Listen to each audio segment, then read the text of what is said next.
नमस्कार, आप देख रहे हैं सुदर्शन न्यूज और आपके साथ मैं हूं दीपक कुमार।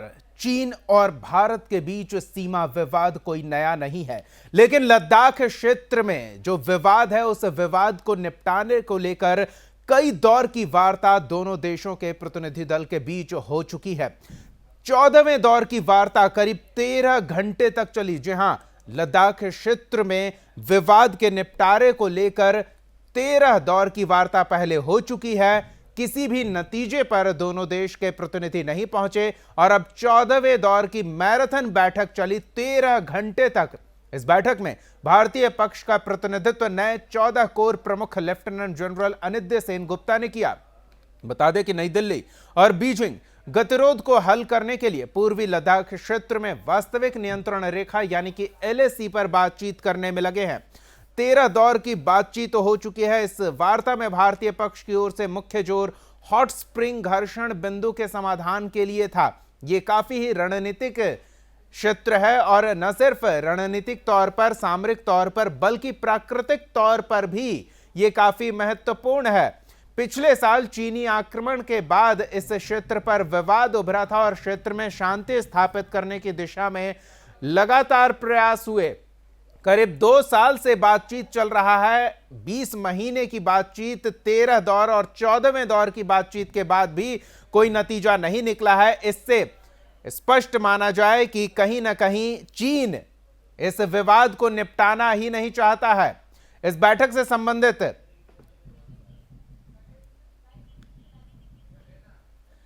और अधिक जानकारी के साथ हमारे साथ विशेषज्ञ है जो इस तरह के विषयों को पूरी अच्छी तरह से समझते हैं और आपको पूरी अच्छी तरह से समझा सकते हैं। TPS त्यागी जी हमारे साथ जुड़े हुए हैं। TPS त्यागी जी, स्वागत है आपका सुदर्शन न्यूज पर। धन्यवाद।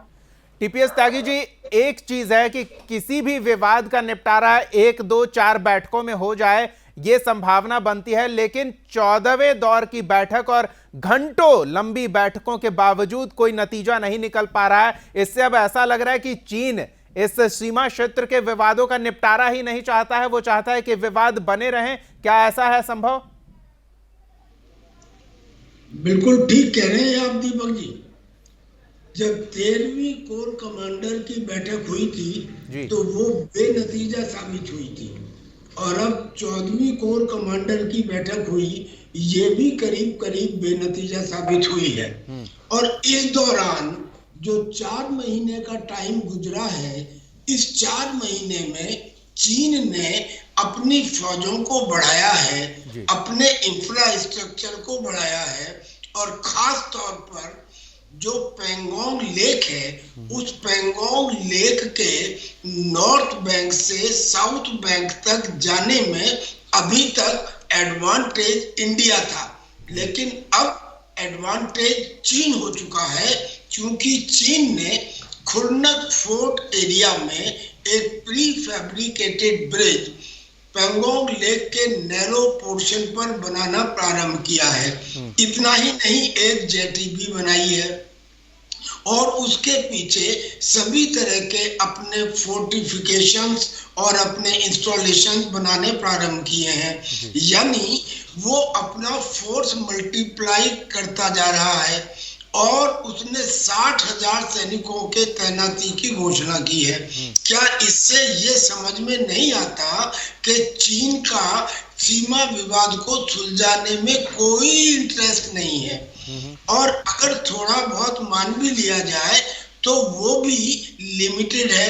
क्योंकि उसने पहले ही ये कह दिया है कि डेप्सांग में और डेमचौक में, ये दोनों जगह में जो विवाद है वो वर्तमान का विवाद नहीं है, वो तो पुराना विवाद है। लिहाजा दबी जुबान में उसने कह दिया कि इन 2 जगहों पर हम कोई एक्शन करीब नहीं लेंगे। अब रह गया एक पॉइंट और वो है हॉट स्प्रिंग का। हॉट स्प्रिंग में करीब एक प्लाटून में करीब 30 सिपाही होते हैं, जो उनके भी हैं, हमारे भी हैं, आमने सामने हैं। उसमें भी अगर रिजल्ट नहीं निकला, अगर रिजल्ट निकल भी जाता तो भी क्या होता? तो ज्यादा से ज्यादा हॉट स्प्रिंग में हट जाते, यानी कि डिसएंगेजमेंट हो जाता। लेकिन अगर डिसएंगेजमेंट हो भी जाता तो डी एस्केलेशन तो नहीं होता, और ना ही हमें उम्मीद है कि डी एस्केलेशन होगा। लिहाजा ऐसी परिस्थिति में डिप्लोमेसी तो ये कहती है कि हमें टॉक्स तो जारी रखने चाहिए, लेकिन टॉक से कोई उम्मीद नहीं करनी चाहिए। अब एक बात ये भी सच है कि लद्दाख में अगर कोई बायोलॉजिकल वॉर या न्यूक्लियर एक्शन नहीं होता है तो फिर आमने सामने की लड़ाई में चीन लाख कोशिश कर ले, भारत से नहीं जीत सकता।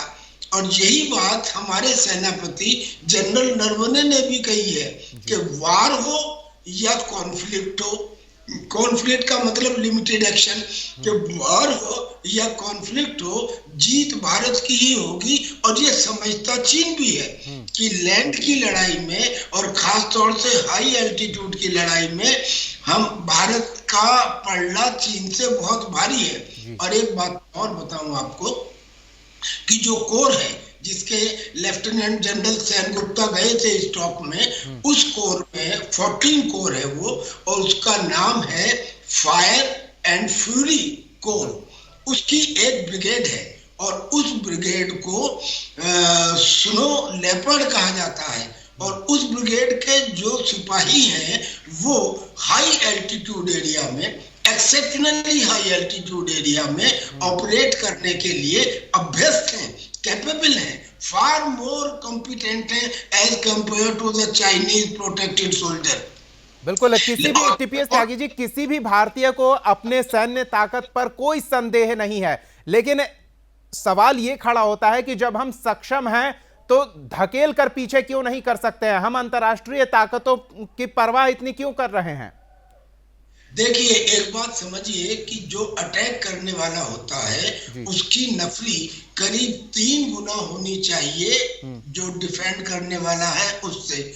और हाई एल्टीट्यूड एरिया में तो ये 3 गुना नहीं बल्कि 6 गुने से भी ज्यादा होनी चाहिए। अब हमने तो आज तक कभी किसी की जमीन पर अटैक किया नहीं। हाँ, अपनी जमीन हमको लेनी है जो हम समय अनुसार लेंगे, लेकिन चाइना भी अटैक करने की पोजीशन में नहीं है। ये एक स्टेलमेट है, और ये स्टेलमेट चाइना ने जानबूझ के बनाया है इस फ्रिक्शन पॉइंट के ऊपर। लेकिन इन्हीं फ्रिक्शन पॉइंट के ऊपर मैं इतना बता दूं कि जो मेन फीचर्स हैं उनके जो फ्लैंक्स हैं, उन फ्लैंक्स के ऊपर हमने स्नो लेपर्ड ब्रिगेड के लोगों को, सिपाहियों को तैनात किया हुआ है ताकि आवश्यकता पड़ने पर कोई एक्शन या काउंटर एक्शन लेने में हम चीन का मुकाबला कर सकें। चीन से अब कोई उम्मीद करना ये तो बेकार है, लेकिन मजबूरी ये है कि चूंकि मिरर डिप्लॉयमेंट है, लिहाजा हमें वहां पर रहना पड़ेगा। बिल्कुल, बदलते समय में वॉरफेयर का तरीका भी बदला है। सिर्फ सीधे हमले प्रभावी हों ये जरूरी नहीं है, पीछे से भी गर्दन पकड़ा जा सकता है। तो क्या भारत उस दिशा में पहल कर रहा है कि कुछ ऐसे डिप्लोमेटिक दबाव बनाए जा सकें, कुछ ऐसे अंतर्राष्ट्रीय संबंध मजबूत किए जा सके जिससे चीन को दबाव में लाया जाए और पीछे जाने को मजबूर किया जाए? जी हाँ, यही तो डिप्लोमेसी है। आप देखिए क्वेड क्या है। क्वेड में जहां अमेरिका, ऑस्ट्रेलिया, जापान और इंडिया, हालांकि ये मिलिट्री अलायंस नहीं है, लेकिन इसने एक अच्छा खासा दबाव बना दिया है चाइना के ऊपर। और अब आपने सुना होगा कि जर्मनी और फ्रांस के जो शिप्स हैं, जो वार शिप्स हैं, वो भी इंडो पैसिफिक जोन में आ गए हैं। आप जानते होंगे कि अंडमान और निकोबार आइलैंड के पास मलाक्का स्ट्रेट है जो बहुत नैरो लेन है और जिसके ऊपर हमको बढ़त हासिल है। वहां हम चाइना की गर्दन कभी भी घोट सकते हैं, उसका व्यापार बंद कर सकते हैं। तो ये तो हो गया नेवी की तरफ से। जहां तक एयर की बात है, अभी तक हमारी सुपीरियरिटी नहीं थी, आज भी नहीं है, लेकिन आज भी हम चाइना के किसी भी प्रहार को विफल करने में इसलिए कामयाब है कि S-400 जो exceptionally good air defence system है, उसकी एक बैटरी हमने पंजाब में तैनात कर दी है जो पाकिस्तान और चाइना दोनों को देख सकती है। बिल्कुल, राफेल हमारे पास आ गया है, और फिर जो डिप्लोमेटिक एक्शंस हैं, वो डिप्लोमेटिक एक्शन ऐसे शुरू होते हैं कि आज की तारीख में पूरी दुनिया के अंदर अगर आप देखें पॉपुलैरिटी इंडेक्स में या नैतिकता के आधार पर या ह्यूमैनिटी के आधार पर इंडिया नंबर 1 और चाइना 0, क्योंकि करीब करीब हर कंट्री जिनको चाइना ने मदद भी की है वो उसके जाल में बिल्कुल। और टीपीएस त्यागी जी, गणतंत्र दिवस पर जो हमारे अतिथि होने वाले हैं सेंट्रल एशिया के कुछ प्रभावशाली देश, वो भी चीन से पीड़ित हैं, तो ये संबंध भारत मजबूत कर रहा है चीन की घेराबंदी में, ये इस दिशा में एक और कदम है। बिल्कुल सही बात है। ये जो बात है, यानी कि दुश्मन के दुश्मन ऑटोमेटिकली दोस्त हो जाते हैं। और वैसे हिंदुस्तान का तो कोई दुश्मन है भी नहीं अलावा चीन और पाकिस्तान को छोड़कर, लेकिन जो और कंट्रीज हैं, खासतौर पे वो लिटोरल कंट्रीज जिनके ऊपर चाइना ने, चाहे वो साउथ चाइना सी वाली इंडोनेशिया, मलेशिया, वियतनाम, फिलीपींस हो या वो मिडिल ईस्ट की कंट्रीज हो, वो सब कंट्रीज चाइना से दुखी हैं। और लिहाजा ऐसी कंट्रीज के प्रधानों को रिपब्लिक डे पे बुलाना भी एक संदेश है। उनको बुलाना, तिब्बत के दलाई लामा के साथ खुल के मिलना, अमेरिका का उनको मिलना, ये सब चीजें हैं कि जो इंटरनेशनल कम्युनिटी की तरफ से चाइना पे दबाव पड़ रहा है। जी बिल्कुल। और टीपीएस त्यागी जी, कुछ ऐसी खबरें भी आ रही है, जो चीन का मुखपत्र है, सरकारी अखबार है ग्लोबल टाइम्स, उसमें भी लगातार इस तरह की खबरें आ रही है, जिससे ये स्पष्ट जाहिर होता है कि चीन जानबूझकर भारत को छेड़ने का प्रयास कर रहा है। और दूसरी अंतर्राष्ट्रीय मीडिया में खबरें आ रही है कि चीन अंदर से काफी अनस्टेबल होता जा रहा है, पार्टी वहां की सत्ताधारी काफी अनस्टेबल होती जा रही है, और ऐसे में उसे एक अंतर्राष्ट्रीय दुश्मन चाहिए ताकि वो अंदरूनी विवाद को बाहर टाल सके और अंदर की जो सत्ताधारी दल है वो अपने शासन को बचाए रख सके। तो अंदर चीन भी काफी उथल पुथल से जूझ रहा है। कितनी बढ़िया बात कही है आपने दीपक जी, यही बात है जी। पाकिस्तान क्यों करता है ऐसा? क्योंकि पाकिस्तान को भी कोई एक बाहर का ऐसा दुश्मन चाहिए कि जिसके बारे में बात करके वो अपनी अंदर की खामियों के ऊपर पर्दा डाल सके। यही स्थिति चाइना की भी है। एशिया के अंदर चाइना, साउथ एशिया के अंदर चाइना का मुकाबला करने के लिए केवल हिंदुस्तान है। मुकाबला करने के लिए और देश भी हो सकते हैं, लेकिन हिंदुस्तान न केवल मुकाबला करने के लिए है, हिंदुस्तान ने मुकाबला करके दिखा भी दिया है। चाइना के सामने आज तक कोई और दूसरी कंट्री ऐसे आके खड़ी नहीं हुई जैसे हिंदुस्तान आके खड़ा हुआ। तो अब उसका दुश्मन हिंदुस्तान है। इस हिंदुस्तान की दुश्मनी को दिखाकर चाइना अपनी इंटरनल कमजोरियों के ऊपर पर्दा डालना चाहता है। अगर वो भूटान के अंदर विलेज बना रहा है या अरुणाचल प्रदेश के सामने विलेज बना रहा है, इसका मतलब कि वो दूसरी कंट्रीज में घुसपैठ कर रहा है, तो कौन उससे खुश होगा? कोई उससे खुश होगा नहीं। और जो उसकी इंटरनल इकोनॉमी है, वो इकोनॉमी, चूंकि उनका जो भोंपू है ग्लोबल टाइम, वो तो उनके बारे में ही बात करेगा। असलियत ये है कि उनकी इकोनॉमी, उनका जीडीपी रेट आज की तारीख में हिंदुस्तान के जीडीपी रेट से कम है और गिर रहा है, और हिंदुस्तान का बढ़ रहा है। और वहां चूंकि कुछ बोलने की आजादी नहीं है, लिहाजा वहां के लोगों के दुख और खास तौर पर जिंदयान में उइगर मुसलमानों का शोषण बाहर आ ही नहीं पाता है। अगर इंटरनल सर्वे करा लिया जाए तो आज चाइना की पोजीशन मैं समझता हूं करीब करीब पाकिस्तान जैसी ही होती जा रही है। बस ये कह सकते हैं बिल्कुल, यानी कि भारत एक कदम और अलग अलग दिशाओं से कदम बढ़ाकर चीन को पूरी तरह से तबाह करने की कवायद में जुटा हुआ है। और ऐसा अंतर्राष्ट्रीय मंच पर नहीं कहा जा सकता है या फिर राष्ट्रीय मंच पर भी नहीं कहा जा सकता है, क्योंकि ये अंदर खाने की रणनीति होती है। टीपीएस त्यागी जी, ऐसा खुलकर कह तो नहीं सकते, लेकिन हम कदम उसी दिशा में बढ़ा रहे हैं। संक्षिप्त में अंतिम प्रतिक्रिया चाहेंगे आपकी। बिल्कुल ठीक कहा आपने। हम इस बात को और ज्यादा नहीं कह सकते, इतना कह सकते हैं कि दूर के ढोल सुहावने। जी। वो जो कुछ कर रहे हैं वो उनका रिवर्स इंजीनियरिंग और प्रोपेगेंडा, ये दो ही वर्ड हैं जिसके ऊपर चाइना काम कर रहा है। दूसरों की टेक्निकलिटीज को चुराना, उनसे अपने हथियार बनाना जिन्हें लड़ाई का तजुर्बा नहीं और वक्त आने पर काम नहीं आएंगे। और प्रोपेगेंडा ये सबने देख लिया कि अपनी फौज को दिखाने के लिए वो बॉलीवुड के या हॉलीवुड के सीन्स को चुरा रहा है। तो रिवर्स इंजीनियरिंग और प्रोपेगेंडा पे काम करने वाले इस चीन का भी समय शने शने आता जा रहा है। बहुत बहुत धन्यवाद टीपीएस त्यागी जी, समय देने के लिए, इस महत्वपूर्ण विषय पर इतनी बातचीत के लिए। हालांकि इस बैठक को लेकर जो प्रतिक्रिया आई है, रक्षा विशेषज्ञों ने इस बैठक के बारे में जो जानकारी दी है, एक प्रतिक्रिया भी आपको सुना देते हैं जिससे आप समझ पाएंगे कि भारत कितनी मजबूत स्थिति में है और चीन की शैतानियों का अब करारा जवाब भी दिया जाएगा।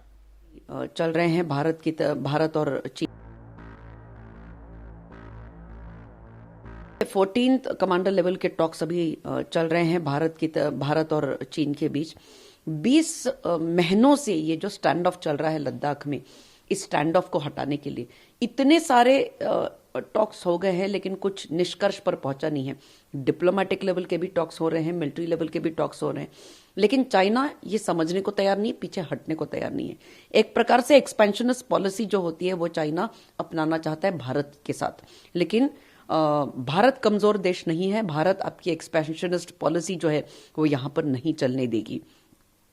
बात ऐसी है कि जो इश्यू है वो हॉट स्प्रिंग को लेकर है, पेट्रोलिंग पॉइंट 15 को लेकर है, और यहां से चाइना को पीछे हटना ही पड़ेगा। और उसके बाद दो देशों में ये चर्चा हो सकती है कि लाइन ऑफ एक्चुअल कंट्रोल ये कहां पर है। दोनों ने they should seat across the table और ये डिस्कस करने की जरूरत है। भारत कब से कह रहा है चाइना को कि हमें डिस्कस करना चाहिए कि line of actual control Bharat और चाइना के बीच कौन सी है, लेकिन चाइना बैठने को तैयार नहीं है। चाइना हर बार दादागिरी करने की कोशिश करता है और हर बार चाइना को हम पीछे हटने पर मजबूर करते हैं, चाहे वो डोकलाम हो या चाहे वो लद्दाख में बाकी के पेट्रोलिंग पॉइंट्स का हो। लेकिन अगर चाइना ज्यादा प्रोवोकेट करेगा तो फिर मिलिट्री कॉन्फ्रंटेशन के लिए हम तैयार हैं।